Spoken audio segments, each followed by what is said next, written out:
Apa? Wow, ya. Video detik-detik aksi pencopetan dilakukan emak-emak viral di media sosial. Aksi pencopetan mengambil uang seorang pembeli itu terekam CCTV.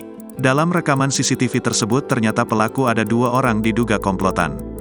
Video detik-detik pencopetan itu viral seperti dalam video yang dibagikan akun Instagram @momomedsos, Senin, tanggal 18 Maret tahun 2024. Dalam video tersebut awalnya memperlihatkan suasana ramai di dalam toko baju. Terlihat pembeli pun cukup ramai membeli baju di toko tersebut. Tampak para pembeli terdiri dari emak-emak berburu baju berkerumun.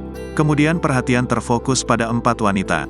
Emak-emak berkerudung hitam dan coklat terlihat berbicara kepada penjual yang berkerudung biru muda. Kemudian seorang wanita tak berkerudung muncul di tengah 2 emak-emak tersebut. Ternyata wanita tak berkerudung tersebut korban pencopetan. Saat ia sedang berdiri melihat pakaian di sekitarnya, tampak ia tak sadar sedang menjadi sasaran empuk. Terlihat emak-emak berkerudung hitam terus memepet tubuh korban. Ternyata emak-emak berkerudung hitam itu mengincar tas korban. Terlihat ia menutupi tangannya menggunakan baju dan perlahan membuka resleting tas korban. Sementara itu terlihat emak-emak berkerudung coklat seolah mengalihkan perhatian penjual. Korban tampak sempat curiga di belakangnya ada emak-emak yang terus memepetnya. Namun, emak-emak berkerudung hitam itu tak kehilangan akal dengan mengalihkan perhatian penjual. Alhasil korban yang tadinya waspada kembali lengah. Setelah resleting tas korban terbuka, terlihat tangan emak-emak berkerudung hitam mengambil uang gepokan di tas korban. Sedangkan emak-emak berkerudung coklat seolah menutupi aksi pencopetan tersebut.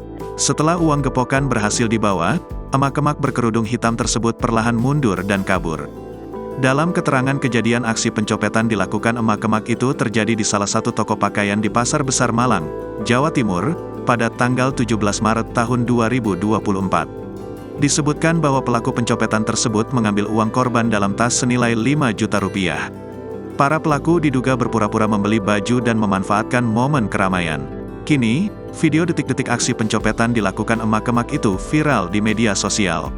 Tak sedikit warganet geram dengan tingkah pelaku.